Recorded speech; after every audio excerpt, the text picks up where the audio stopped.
नमस्कार, मैं हूं अंजलि। प्योर पटना में आपका स्वागत है। आज है 1 फरवरी, दिन रविवार। खबरों की ओर बढ़ने से पहले एक महत्वपूर्ण बात। हमने ये गौर किया है कि हमारे 25 खबर के बुलेटिन को देखने वाले लोगों में से 80% लोग हमारे चैनल को सब्सक्राइब नहीं करते हैं। तो जिन्होंने नहीं किया है वो जल्दी से कर ले, क्योंकि इससे आपको रोज खबरों का नोटिफिकेशन मिलता रहेगा। इसी के साथ साथ हमें भी रोज नई नई खबरों को आप तक पहुंचाने और उसे बेहतर से बेहतर बनाने की प्रेरणा मिलेगी। तो चलिए एक नजर डालते हैं आज की सुर्खियों पर। आज माघ पूर्णिमा पर पटना में नाव परिचालन पूरी तरह बंद। पटना जू में फिर दौड़ेगी टॉय ट्रेन। पटना में जलमार्गों का विकास, व्यापार और पर्यटन को बढ़ावा। पटना के लोकनायक भवन की अधूरी एनेक्सी का काम अब होगा पूरा। T20 वर्ल्ड कप पर इरफान पठान ने की भविष्यवाणी। चलिए अब नजर डालते हैं आज की 25 अहम बड़ी खबरों की ओर विस्तार से।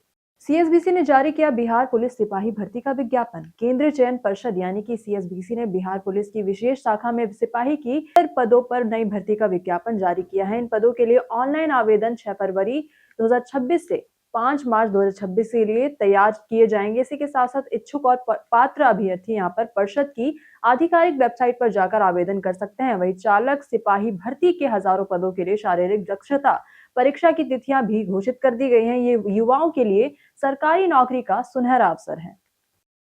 आज माघ पूर्णिमा पर पटना में नाव परिचालन पूरी तरह बंद। आज माघ पूर्णिमा है, जिसे देव मास का महत्वपूर्ण दिन भी माना जाता है। माघ महीने में भगवान और देवी देवता पृथ्वी पर आते हैं और सूर्य देव यहाँ पर उत्तरायण होते हैं। इस महीने में किया गया गंगा स्नान इसी के साथ साथ दान और जप तप पापों से मुक्ति दिलाता है और मोक्ष की राह पर आसान करता है। आपको बताएं कि श्रद्धालु संगम या फिर किसी पवित्र नदी में जाकर स्नान कर आशीर्वाद प्राप्त करते हैं। वहीं पटना जिला प्रशासन ने माघ पूर्णिमा पर नाव परिचालन पूरी तरह रोक दी है। वही सरकारी कार्यों में लगी नावें छोड़कर सभी नावों पर प्रतिबंध रहेगा। सुरक्षा और भीड़ प्रबंधन के लिए एसडीआरएफ टीम, रिवर पेट्रोलिंग और अन्य अधिकारी नदी घाटों पर तैनात रहेंगे। पटना जू में फिर दौड़ेगी टॉय ट्रेन। पटना के संजय गांधी जैविक उद्यान यानी कि पटना जू में टॉय ट्रेन जल्द ही फिर से चलने लगेगी। राज्य सरकार ने इसके लिए 581.73 लाख रुपए की मंजूरी दी है। वही 3.7 किलोमीटर लंबे इस ट्रैक पर 4 बोगियों वाली ट्रेन चलेगी। पर हर बोगी में 20 से 30 यात्री बैठ सकेंगे। ये बैटरी से चलने वाली इको फ्रेंडली ट्रेन होगी। वही चिल्ड्रन स्टेशन से शुरू होकर ये शेर, बाघ, भालू और पक्षी पिंजरा तक जाएगी। वही साल 2015 में सुरक्षा कारणों में वजह से यहाँ पर ये बंद हो गई थी। पटना में नए आरओबी और फोर लेन सड़क का निर्माण। आपको बताएं कि पटना में जीपी गंगा पथ से लोगों का सफर अब और ज्यादा आसान हो गया है। दीघा से दीदारगंज तक 20.5 किलोमीटर लंबा पथ अब पटना सिटी घाट से जुड़ गया है। अशोक राजपथ पर जाम में फंसे बिना लोग जल्दी पहुंच सकेंगे। इसी के साथ साथ मारूफगंज और इसी के साथ साथ इसके पास के जो गोलंबर है और नया आरओबी बनने से पटना साहिब रेलवे स्टेशन जाना आसान होगा। वही बांस घाट से 4 लेन सड़क बन रही है, जिससे बेली रोड, पीएमसीएच, गाय घाट और दीदारगंज की कनेक्टिविटी बढ़ेगी। साथ ही 24 जिलों में 73 नए ग्रामीण सड़कें बनेंगी। पटना नीट छात्र के केस में अब सीबीआई करेगी जांच। आपको बताएं कि पटना नीट छात्रा की संदिग्ध मौत मामले की जांच सीबीआई को सौंप दी गई है और राज्य पुलिस पर मामले में इसमें देरी और लापरवाही के आरोपों के बाद ये कदम उठाया गया है। सीबीआई को पूरे राज्य और जरूरी जगहों पर जांच और कार्यवाही की अनुमति दी गई है। वह गृह विभाग ने सभी संबंधित अधिकारियों और विभागों को आदेश कर सूचना दी है। वही सरकार का कहना है कि यह फैसला निष्पक्ष जांच और जनता के विश्वास के लिए बहुत ही ज्यादा जरूरी था। वही विपक्ष ने इस कदम का स्वागत किया है। पटना में जलमार्गों का विकास, व्यापार और पर्यटन को बढ़ावा। पटना में जलमार्गों का विकास तेजी से चल रहा है। वही गाय घाट और हाई लो लेवल जेटी और इसी के साथ साथ गोदाम तैयार किए गए हैं, जबकि सोनपुर में मल्टी मॉडल टर्मिनल बन गया है। वही बिहार सरकार गंगा समेत राज्य के सभी 6 राष्ट्रीय जलमार्गों को विकसित कर रही है। वही मंत्री श्रवण कुमार ने घाटों का धार्मिक और व्यावसायिक महत्व के अनुसार यहाँ पर सुधार का निर्देश दिया है। अब नदी मार्ग से माल ढुलाई तेज होगी। इसी के साथ साथ 2025 से 26 सत्र में 12.22 लाख टन माल गंगा से पहुंचाया जा चुका है। पटना मेट्रो में अगस्त तक 9.3 किलोमीटर तक होगा विस्तार। पटना मेट्रो रेल कॉरपोरेशन यानी कि पीएमआरसी शहर में मेट्रो नेटवर्क बढ़ा रहा है। वही अभी मेट्रो भूतनाथ तक सीमित है, लेकिन फरवरी तक मलाही पकड़ी तक पहुंचेगी, जिससे 6.107 किलोमीटर का रास्ता तैयार होगा।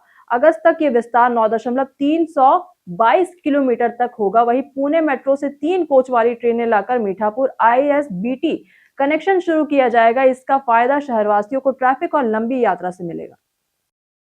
पटना में शादी सीजन में सोना चांदी की खरीदारी जोर पर। आपको बताएं कि पटना में शादी विवाह के सीजन में सोना और चांदी की मांग बढ़ गई है। रोजाना लगभग 100 करोड़ रुपए का कारोबार हो रहा है। आज 24 कैरेट सोना 1,62,000 रुपए प्रति 10 ग्राम और इसी के साथ साथ 22 कैरेट सोना 1,50,100 रुपए में बिक रहा है। वही चांदी की अगर बात करें तो चांदी का भाव 3,50,000 रुपए प्रति किलो है। पुराने आभूषणों का एक्सचेंज भी हो रहा है। वही 22 कैरेट सोने के लिए 1,45,600 रुपए और 18 कैरेट के लिए 1,19,200 रुपए मिल रहे हैं। जाने कैसा रहेगा पटना के मौसम का मिजाज। पटना में आज मौसम शुष्क और आरामदायक होगा। वहीं मौसम विभाग के अनुसार अधिकतम तापमान 24 से 26 डिग्री सेल्सियस और न्यूनतम तापमान 12 डिग्री सेल्सियस के आसपास रहेगा। वे शहर में कोई अलर्ट जारी नहीं किया गया है, लेकिन इसीलिए दिन और शाम दोनों समय बाहर निकलना पूरी तरह सुरक्षित और सुखद होगा। लोग आज हल्की जैकेट या फिर स्वेटर के साथ अपने काम आराम से कर सकते हैं। बिहार में होली के पहले ही हो गई सारी ट्रेन की सीट फुल।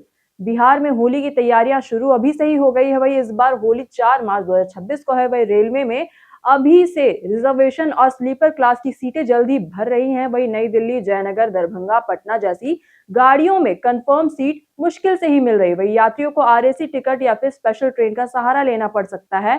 टिकट बुक करने के लिए आईआरसीटीसी वेबसाइट या फिर मोबाइल ऐप का इस्तेमाल करें और स्पेशल ट्रेन की घोषणा पर ध्यान रखें। पटना में चालान के नाम पर हुआ 4 खातों से 6 लाख की ठगी। आपको बताएं कि पटना से साइबर अपराधियों ने अलग अलग तरीकों से 9 लोगों के खातों से लाखों रुपए ठग लिए हैं। वही शातिरों ने कुछ लोगों को ट्रैफिक चालान के नाम पर एपीके फाइल भेजी। इसी के साथ साथ जैसे ही फाइल खोली गई, मोबाइल हैक हो गया और खातों से पैसे निकल गए। इसके अलावा फोन कॉल, फर्जी कहानी और सॉफ्टवेयर बनाने का झांसा देकर भी ठगी की गई है। वही सभी मामले साइबर थाने में दर्ज किए गए हैं। पुलिस ने लोगों से अपील की है कि किसी भी अनजान लिंक या फिर फाइल पर क्लिक ना करें। पटना फेमस पर्सनालिटी में आज बात होगी सुबोध गुप्ता की। पटना के खगौल से सुबोध गुप्ता आज दुनिया के प्रसिद्ध कलाकारों में शामिल हैं। बचपन का समय उन्होंने पटना और आसपास के गांव में बिताया था। इसी के साथ साथ पटना के college of arts and craft से पढ़ाई उन्होंने पूरी करने के बाद सुबोध दिल्ली गए और कला में बहुत ज्यादा नाम उन्होंने कमाया। उनकी कला में आपको बताएं मूर्तियां, इंस्टॉलेशन, पेंटिंग और इसी के साथ साथ वीडियो शामिल है। पटना के इस बेटे ने अंतर्राष्ट्रीय मंच पर भारत और पटना का नाम रोशन किया है। पटना के डॉक्टर दंपति की सड़क हादसे में दर्दनाक मौत। आपको बताएं कि बिहार के वैशाली जिले के सराय थाना क्षेत्र में टोल प्लाजा के पास एक सड़क हादसे में पटना के डॉक्टर दंपति की मौत हो गई। अररिया सदर अस्पताल में कार्यरत डॉक्टर जितेंद्र प्रसाद और उनकी पत्नी कार से पटना लौट रहे थे। बीते दिन जब सुबह करीब 4:15 बजे यहां पर कोहरे के कारण उनकी कार एक खड़े कंटेनर से टकरा गई। वही टक्कर के बाद कंटेनर चालक फरार हो गया। हादसे में कार चालक घायल हुआ और इलाज चल रहा है। वही कार में मौजूद एक कुत्ता सुरक्षित बच गया है। पटना में मगध महिला कॉलेज को मिलेगा नया साइंस ब्लॉक। आपको बताएं कि पटना के मगध महिला कॉलेज में साइंस की पढ़ाई के लिए नया साइंस ब्लॉक बनाया जाएगा। वही ये 7 मंजिला यानी कि G+6 बिल्डिंग होगी। इसमें साइंस के सभी विषयों के क्लासरूम और लैब एक ही जगह होंगे। वही college principal professor Nagendra Verma ने बताया कि यह भवन करीब 66,000 रुपए की लागत से बनेगा। इसी के साथ साथ इसके लिए पुराने मैत्री और अवंतिका हॉस्टल को तोड़ा जाएगा। इस बिल्डिंग में 750 लोगों की क्षमता वाला ऑडिटोरियम भी होगा। वही करीब 1500 छात्राओं के बैठने की व्यवस्था होगी। पटना में सिपाही भर्ती परीक्षा में नकल का खेल उजागर। पटना के आपको बताएं पटना हाई स्कूल में सिपाही बहाली के फिजिकल टेस्ट के दौरान पुलिस ने 3 अभ्यर्थियों को गिरफ्तार किया है। आपको बताएं कि गर्दनीबाग पुलिस ने बायोमेट्रिक जांच में पाया कि इनके चेहरे और हस्ताक्षर मेल नहीं खा रहे हैं। वही पूछताछ में तीनों ने बताया कि उन्होंने लिखित परीक्षा किसी और से दिलवाई थी। वही पुलिस ने मधेपुरा, भागलपुर और सहरसा के रहने वाले इन युवकों को जेल भेज दिया है। इसी के साथ साथ उनके 3 अज्ञात स्कॉलर पर भी केस दर्ज हुआ है। पुलिस के अनुसार दिसंबर 2025 से चल रहे फिजिकल टेस्ट में अब तक 21 अभ्यर्थी पकड़े जा चुके हैं। स्कॉलर हर अभ्यर्थी से 1.5 से 2 लाख रुपए लेते थे। वही पुलिस पूरे गिरोह की जांच कर रही है। पटना के लोकनायक भवन की अधूरी एनेक्सी का काम अब होगा पूरा। पटना के डाक बंगला चौराहा के पास स्थित लोकनायक भवन की एनेक्सी बिल्डिंग का अधूरा निर्माण अब पूरा होगा। ये भवन जिला परिषद का है। इसी के साथ साथ शुक्रवार को एक बैठक हुई थी, इसके लिए डीपीआर बनाने का निर्णय लिया गया उसी दौरान। और भवन में 101 दुकानें होंगी, जिनका आवंटन खुली निविदा से किया जाएगा। वही जिला परिषद अध्यक्ष यहाँ पर अंजू देवी की अध्यक्षता में वित्तीय वर्ष 2026-27 का बजट भी पास किया गया। वही पटना के 5 प्रखंडों यानी कि मसौड़ी, फतुहा, खगौल, बिक्रम और पालीगंज में नए मार्केट बनाए जाएंगे। पटना के पर्यटक स्थल में आज बात होगी पटना संग्रहालय की। पटना संग्रहालय 1917 में ब्रिटिश शासनकाल में बनाया गया था और ये शहर के बीच से लगभग 1 किलोमीटर दूर स्थित है। वह संग्रहालय की इमारत राजपूत और मुगल शैली में बनी है और ये यहाँ पर गुप्त और मौर्य काल की पत्थर और धातु की मूर्तियां रखी गई है। वही द्वितीय विश्व युद्ध की तोप और 16 मीटर लंबा और 2 करोड़ साल पुराना वृक्ष जीवाश्म भी यहाँ पर देखने को मिलता है। इसी के साथ साथ डॉक्टर राजेंद्र प्रसाद और ब्रिटिश काल से जुड़े चित्र, जैन और बौद्ध मूर्तियां, साथ ही चीनी कलाकृतियां भी संग्रहालय में मौजूद है। पटना के अगमकुआं में डॉक्टर के घर लूटपाट। आपको बताएं कि पटना के अगमकुआं में बीते दिन डॉक्टर दंपति और उनके माता पिता को बंधक बनाकर 4-5 अपराधियों ने लूटपाट की। अपराधी बोलेरो से आए और घर का मेन गेट तोड़कर अंदर घुसे। वही वृद्ध माता पिता को भी धमकाया गया। डॉक्टर की पत्नी से जेवर छीन लिए गए। चोरी किए गए जेवरों की कीमत लगभग आपको बताएं कि 4 से 5 लाख रुपए है। वही घटना के बाद पुलिस मौके पर पहुंची और सीसीटीवी फुटेज के जरिए जांच शुरू कर दी गई है। डॉक्टर दंपति और उनके माता पिता का प्राथमिक उपचार एनएमसीएच में कराया गया। पटना में कप सिरप की बड़ी तस्करी का भांडाफोड़। आपको बताएं कि पटना के माल सलामी थाना इलाके में पुलिस ने प्रतिबंधित कप सिरप की तस्करी का मामला पकड़ा है। गुप्त सूचना के आधार पर छोटी नगला और आदर्श कॉलोनी में छापेमारी की गई। इस दौरान 5 पिकअप वैन और इसी के साथ साथ एक टाटा 407 से 290 कार्टन कप सिरप यहाँ पर बरामद हुआ है। वही कुल 4,485 लीटर सिरप की कीमत करीब 80 लाख रुपए बताई जा रही है। मौके से 6 लोगों को गिरफ्तार किया गया है। पटना में पुलिस ने बाल मजदूरों की तस्करी के रैकेट का किया भंडाफोड़। पटना जंक्शन पर पुलिस ने 16 बाल मजदूरों को तस्करी के हाथों से मुक्त कराया है। वही साथ ही 6 तस्करों को गिरफ्तार किया गया है। बच्चे 12 से 17 साल के बीच के बताए जा रहे हैं, जिनमें अधिकतर मधेपुरा और मोतिहारी के हैं।